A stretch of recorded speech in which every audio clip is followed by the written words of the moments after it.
अगं मंडळीनो, बघा मी आज बेसनचा पिठला बनवतोय. तुमच्याकडे झुणका म्हणतात, आमच्याकडे पिठला म्हणतात. मी 3 चमचे बेसनचा पीठ घेतलेला आहे. ही अद्रक लसूणची पेस्ट आहे. ही अर्धा चमचा हळद, 1 चमचा जिरं, 1 चमचा राई, 1 अख्खा मोठा कांदा, कढीपत्ता, कोथिंबीर आणि हिरवी मिरची. मी आता झुणका बनवणार आहे. जेवढी तुम्ही अद्रक लसूणची पेस्ट जास्त टाकणार तेवढा तुमचा झुणका टेस्टी बनणार. आणि तुमच्या खायला आणि मिरची पण जरा जास्त टाकायची कापून. मग तुमच्या तोंडाला पण असे वाटतात 2 चपात्या खाणार, तिथे 4 चपात्या तुम्ही खाणार.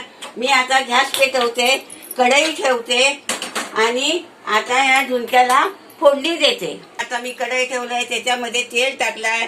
आता मोहरी टाकली. आता मोहरी तडतडली आहे. आता मी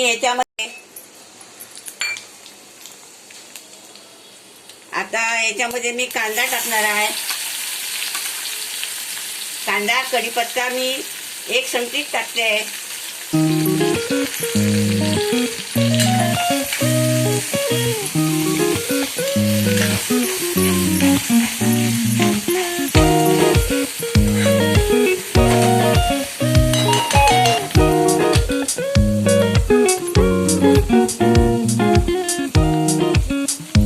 हे बघा, मी अद्रक लसूणची पेस्ट एवढी टाकलेली आहे.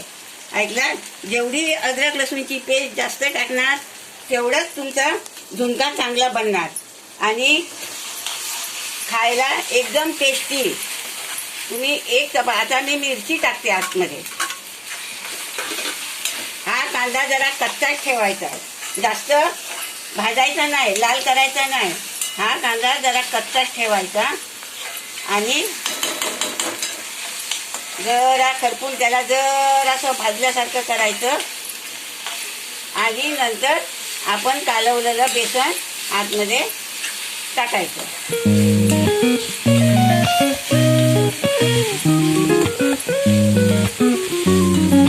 आता हे कालवलेलं बेसन आहे. कांदा थोडा जरा हे करायचा, जास्त हे करायचं नाही. अद्रक लसूणची पेस्ट पण जास्त हे करायची नाही. तिला जरा अर्धवट कच्ची ठेवायची. आणि कारण तिच्यामुळे तर तिला जास्त टेस्ट येते, खरपून भाजायची नाही. हे बघा, आता मी हे बेसन हे केलं.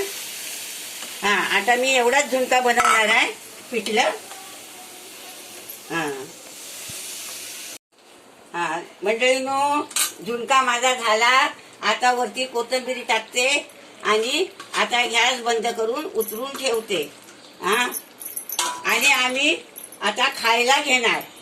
आता हा आमचा झुणका तयार झाला आहे.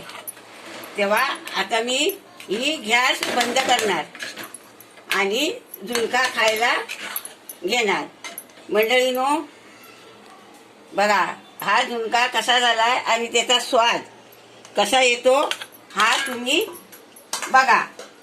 आणि तुम्ही बघा, एकदा बनवून करून खावा आणि नंतर मला कमेंटमध्ये सांगा हा झुणका कसा झाला आणि कसा लागला. हा झुणका करून दाखवा आणि मला कमेंटमध्ये सांगा. चला.